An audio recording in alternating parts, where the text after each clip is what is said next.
Hello guys, welcome to best knowledge. Today's my topic ovary. तो आज हम बात करने वाले हैं ओवरी किसे कहते हैं। ओवरी के अंदर जो जो फंक्शन आएंगे और जैसे कि fallopian tube, fertilisation and ovary, और जिसे हम बोलते हैं कि इसका फंक्शन क्या क्या रहता है, estrogen and progesterone. And then इसके बाद हम बात करेंगे टेस्टोस्टेरोन। देन इसके बाद आएगा fertilization, implementation, pregnancy symptoms, right. तो इसमें पूरी डिटेल में डिस्कस करूंगी। तो सबसे पहले मैं आप लोग से ये थोड़ा सा बेसिक बताना चाहूँगी, यानी कि जो पीरियड्स है, पीरियड्स के कितने दिन के बाद ओव्यूलेशन होता है, यानी ओव्यूलेशन क्या है, इसका फंक्शन क्या होता है वूमन की बॉडी में, और इसका इम्पोर्टेंट क्या है प्रेग्नेंट होने के लिए। वूमन की बॉडी में टू यानी कि जो है ओवरी होती है, यूट्रस के साइड में एक लेफ्ट साइड में होती है, एक राइट साइड ओवरी होती है, राइट। जो ओवरी है, ओवरी की टू इम्पॉर्टेंट रोल होते हैं, यानी कि दो काम होते हैं। एक तो होता है हार्मोन रिलीज करना, एक होता है एस्ट्रोजन प्रोजेस्टेरोन हार्मोन को रिलीज करना। ये हार्मोन्स प्रेग्नेंट होने के लिए भी काफ़ी इम्पॉर्टेंट होता है, और प्रेगनेंसी को भी मेंटेन करने के लिए भी, ठीक है, ये काफ़ी मतलब इम्पोर्टेंट रोल प्ले करता है। सेकेंड जो इसका काम होता है ओवरी का काम होता है एग को रिलीज करना, ठीक है। जैसे कि आप इसमें देख पा रहे हैं जो इसके अंदर बताया, जैसे कि ओवरी है, आपको टू टाइप से जो फैलोपियन ट्यूब दिखाई दे रही है, ठीक है। इसमें क्या होता है, यानी कि हर महीने वुमन की ओवरी से एक एग रिलीज होता है। अगर आपकी बॉडी राइट ओवरी से एग रिलीज हुआ है, ठीक है, और जब नेक्स्ट मंथ से एग रिलीज होता है तो वो लेफ्ट ओवरी से एग रिलीज होता है। पहले क्या होगा, राइट साइड से हो सकता है एग रिलीज या फिर लेफ्ट से। अगर राइट से हुआ तो नेक्स्ट मंथ से क्या होगा, लेफ्ट साइड से यानी कि एग रिलीज होगा। तो हर मंथ आपकी बॉडी से एक एक करके एग रिलीज होता है। ये प्रोसेस ऐसे ही चलता है, जो एग रिलीज होता है उसे ही एवोल्यूशन कहा जाता है, ठीक है। एग रिलीज क्यों होता है, एग रिलीज क्यों होता है ये भी जानना आपके लिए काफ़ी ज़रूरी रहेगा। प्रेगनेंसी के लिए जब एग स्पर्म के साथ फर्टिलाइजेशन होता है तो तभी प्रेगनेंसी होती है, इसलिए एग का रिलीज होना बहुत इंपॉर्टेंट होता है। जिन वुमन में एग रिलीज नहीं होता, राइट, तो उनमें प्रेगनेंसी नहीं हो पाती है।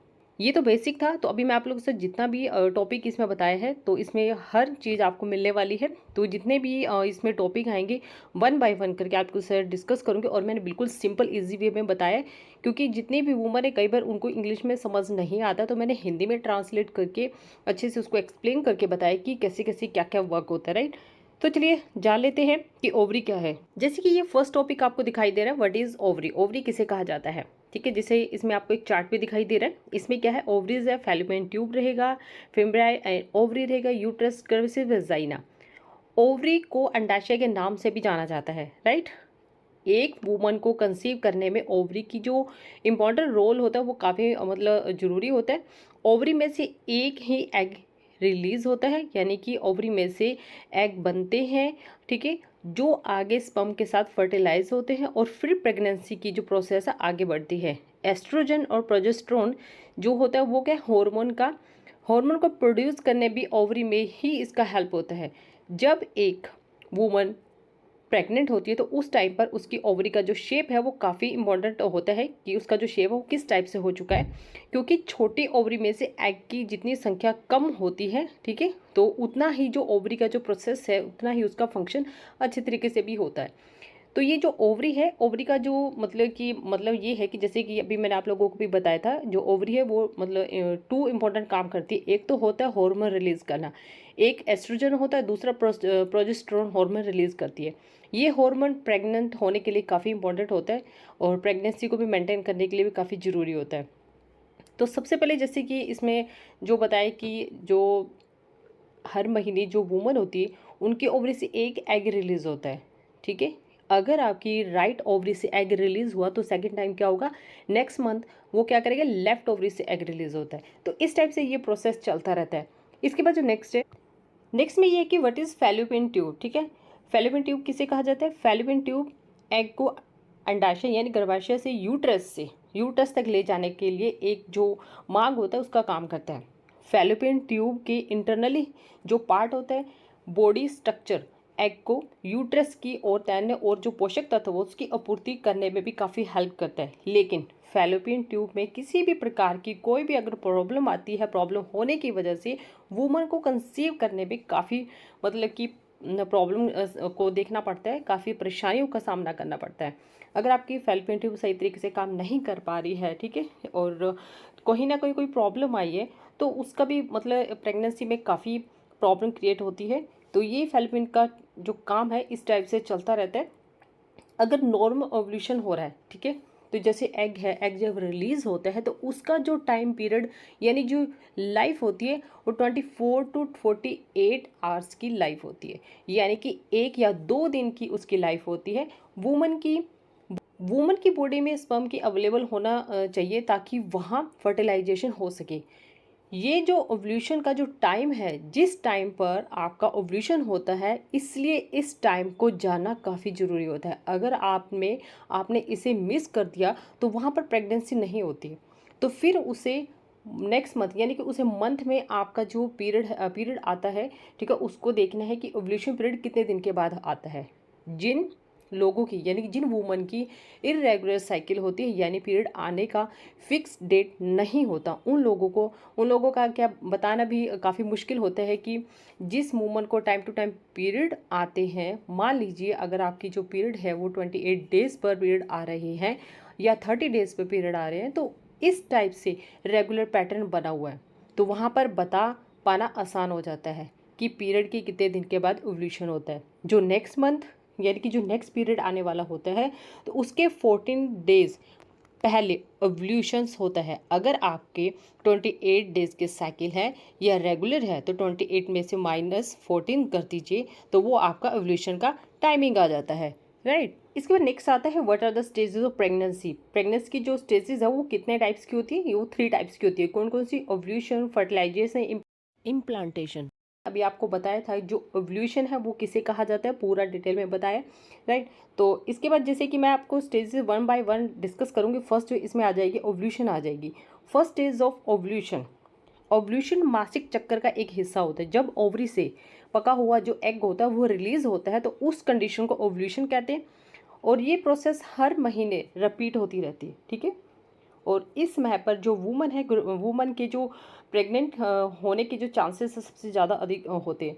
तो आमतौर पर एक महिला का जो मासिक चक्कर है 28 डेज का होता है, और ओव्यूलेशन की जो प्रोसेस है मासिक चक्कर के 11वें दिन पहले शुरू होती है। तो इस प्रोसेस यानी कि इस दौरान महिला की ओवरी से एग बाहर निकलकर फैलोपियन ट्यूब में चला जाता है, राइट।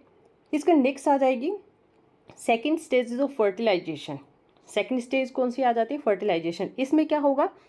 प्रेगनेंसी के लिए एग और स्पर्म का मिलना जरूरी होता है। फैलोपियन ट्यूब में एग और स्पर्म के संयोजन को फर्टिलाइजेशन कहते हैं, राइट। फर्टिलाइजेशन की जो प्रोसेस है एक महिला में ओव्यूलेशन के चक्कर के दौरान घटित होती है, राइट।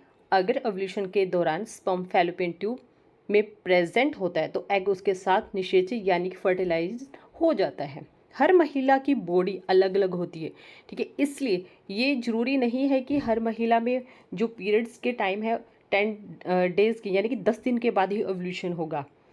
और इस चीज़ के भी ध्यान देने की बात है कि जो महिला का जो एग है वो लगभग 24 आवर्स तक, और पुरुष का जो स्पर्म है फैलोपियन ट्यूब में लगभग 5 से 7 दिनों तक जीवित रहता है, ठीक है। इसके बाद नेक्स्ट आ जाएगा थर्ड स्टेजेस ऑफ इम्प्लांटेशन। इसमें क्या होगा? जो स्टेजेस है फर्टिलाइजेशन यानी निषेचन के बाद एग लगभग 3 से 4 दिनों तक फैलोपियन ट्यूब में रहता है, ठीक है। जब फर्टिलाइजेशन होता है जो एग है, एग लगभग कितने दिनों तक रहता है? 3 से 4 दिनों तक फैलोपियन ट्यूब में रहता है। और इसके बाद क्या होता है? लेकिन फर्टिलाइजेशन के 24 आवर्स के अंदर इसकी जो कोशिका है तेजी से डिवाइड होने शुरू हो जाती है।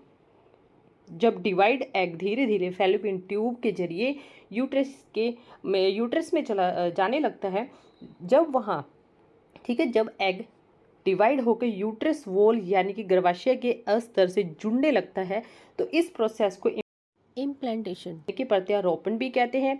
और ये गर्भाशय के अस्तर से तब तक जुड़ा रहता है जब तक बेबी जन्म लेने के लिए तैयार नहीं हो जाता। इसका नेक्स्ट है विच हॉर्मोन्स डज ओवरी प्रोड्यूस। तो इसमें 3 मेन टाइप्स ऑफ हॉर्मोन्स होते हैं। कौन कौन से? Estrogen, progesterone, testosterone.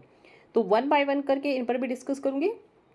Which hormones does ovary produce. तो फर्स्ट कौन सा है? एस्ट्रोजन। एस्ट्रोजन में क्या, ये हॉर्मोन्स वुमन की बॉडी में प्रोड्यूस होता है और ओवरी में ही प्रोड्यूस होता है। और ये हॉर्मोन्स बॉडी यानी कि वुमन की बॉडी में काफ़ी इम्पोर्टेंट रोल प्ले करता है कि जैसे कि एग के डेवलपमेंट या फिर गर्भाशय के जो डेवलपमेंट है या फिर स्तनों का डेवलपमेंट होना। तो ये एस्ट्रोजन में ही मतलब जो इसका काम है एस्ट्रोजन का ही होता है, राइट। नेक्स्ट आ जाएगा प्रोजेस्टेरोन। प्रोजेस्टेरोन ये हॉर्मोन्स में जो वुमन है वुमन की बॉडी में ही प्रोड्यूस होता है, यानी कि उत्पन्न होता है और ओवरी में ही उत्पादित होता है। और ये हॉर्मोन्स गर्भाशय के दौरान अहम रोल प्ले करता है, ठीक है। और गर्भावस्था के दौरान शिशु के संवर्धन के लिए काफ़ी ज़रूरी भी होता है। नेक्स्ट आ जाएगा जो इसके बाद नेक्स्ट थर्ड है टेस्टोस्टेरोन। ये हॉर्मोन्स जो मैन है यानी कि पुरुषों की बॉडी में ज़्यादा मात्रा में पाया जाता है, लेकिन और ये ओवरी में ही उत्पादित होता है, प्रोड्यूस होते हैं मीन्स। और ये हॉर्मोन्स वुमन की बॉडी में जैसे कि हेयर या फिर कोई जैसी खुशबू या हो जाती है या फिर गर्मी जैसी जो विशेषताओं के लिए भी काफ़ी जिम्मेदार रहते हैं, उनके लिए भी कभी रिस्पॉन्सिबल होते हैं। इसके साथ ही ये बॉडी के अदर हिस्सों की तुलना में भी कम मात्रा में होता है। इसके बाद नेक्स्ट आ जाएगा विच इज़ ओवरी लोकेटेड। अब आपको ये पता होना चाहिए कि जो ओवरी वो कहाँ पर प्रेजेंट होती है। ओवरी महिलाओं के बॉडी में प्रजनन सिस्टम का एक मतलब अहम ऑर्गन होता है, यानी कि जो वुमन है वुमन की बॉडी के अंदर ये काफ़ी मतलब रोल प्ले करता है और ये इम्पॉर्टेंट ऑर्गन्स है वुमन मतलब वुमन के लिए। अगर ये नहीं होगी यानी कि ओवरी नहीं होगी तो आप प्रेग्नेंट भी नहीं हो पाएंगे, ठीक है। अगर ओवरी है तो आप प्रेग्नेंट हो सकते हैं। ओवरी में अगर कोई प्रॉब्लम आ रही है कंसीव करने में, अगर कोई ओवरी में कोई डिजीज़ हो गई है या सिस्ट हो चुकी है या कैंसर हो गया है तो उस टाइम पे भी क्या होता है कि कंसीव करने में भी प्रॉब्लम आती है। तो इन्हें प्रजनन ऑर्गन में से एक माना जाता है, ठीक है। ये काफ़ी इंपॉर्टेंट होता है, आप समझ सकते हैं। ओवरी वुमन के यानी कि जो महिलाएं हैं महिलाओं के पेट के अंदर दोनों ओर होता है। ओवरी एक जोड़ी में होती है जो महिलाओं की बॉडी में उत्पादन होने वाले एग को तैयार करते हैं। इसके जो शेप और जो मात्रा है महिलाओं की एज और अदर तत्वों पर भी डिपेंड करता है। ओवरी के बढ़ जाने या कम होने के कई कारण होते हैं जैसे कि एज, गर्भावस्था और कोई प्रॉब्लम जिन्हें ये इफ़ेक्ट कर सकती है, ठीक है। तो जैसे कि अब मैं आप लोगों को बताना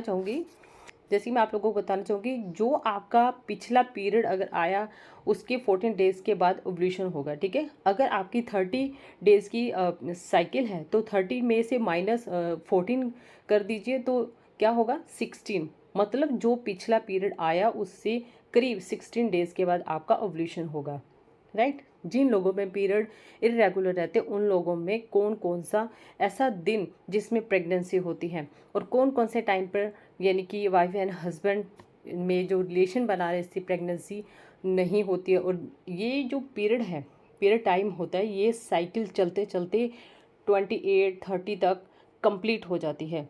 चाहे 34 दिन के बाद नया पीरियड शुरू हो जाता है तो किसी में 27 या 31, 34, 35 होता है, ठीक है। और इसके बाद मैं आप चीज़ और बताना चाहूँगी, जैसे कि मैंने अभी आप लोगों के साथ आज मॉर्निंग में एक वीडियो शेयर की थी मासिक चक्कर पर, जिसमें 21 से लेकर के 45 तक की जो पीरियड साइकिल है ओव्यूलेशन कब होता है उसकी पूरी डिटेल दे रखी है। और आपका 21 डेज़ का पीरियड काफ़ी शॉर्ट होता है वैसे तो, और किसी के जो पीरियड है 20 यानी 21वें दिन आए हैं तो उनका जो ओव्यूलेशन होगा वो पीरियड से 7वें दिन पर शुरू होगा, मतलब कि पीरियड के फर्स्ट डेज से काउंट करना है। और फर्स्ट डेज से काउंट करने पर जो 6वां दिन आएगा 6 डेज होगा वो ओव्यूलेशन का टाइम होगा। 7th 6 डेज वो आपका क्या होगा ओव्यूलेशन का टाइम होगा पीरियड के 7th डेज पर। जिन वुमन की 22-23 डेज दिन है, जिनकी 22 डेज़ की उनका भी 7th डेज पर ओव्यूलेशन होगा। 23 की 7th यानी कि 23 की है तो किस पर होगा ये 8th डे पर होगा, ठीक है। जिनके पीरियड्स टाइम टू टाइम पर नहीं आते हैं उन्हें क्या करना चाहिए, उन्हें पीरियड के 12वें दिन से 25 दिन के बीच में डेली या फिर अल्टरनेटिव डेज पर क्या है रिलेशन बनाना है। इससे प्रेगनेंसी की चांसेस ज़्यादा होते हैं। और जिन्हें रेगुलर पीरियड्स हैं वो 12वें दिन या 25वें दिन रिलेशन रखें या फिर डेली रखें, इससे प्रेगनेंसी कंसीव होती है। ओव्यूलेशन टाइम 1 हफ्ते का माना जाता है। एग है वो एक दिन ही रिलीज होता है, राइट। तो आज हम लोगों ने जाना है कि ओवरी क्या है, ओवरी का काम क्या है, ओवरी कहाँ प्रेजेंट होती है, हॉर्मोन्स का काम क्या है और प्रेग्नेंट होने के लिए आपको मतलब कि क्या करना है और क्या टाइम आपके लिए बेस्ट रहता है, राइट। तो नेक्स्ट जो वीडियो आएगी वो इस पर आएगी कि आप प्रेग्नेंट कैसे हो सकते हैं, राइट। तो आज के लिए इतना ही, and thank you for watching my video.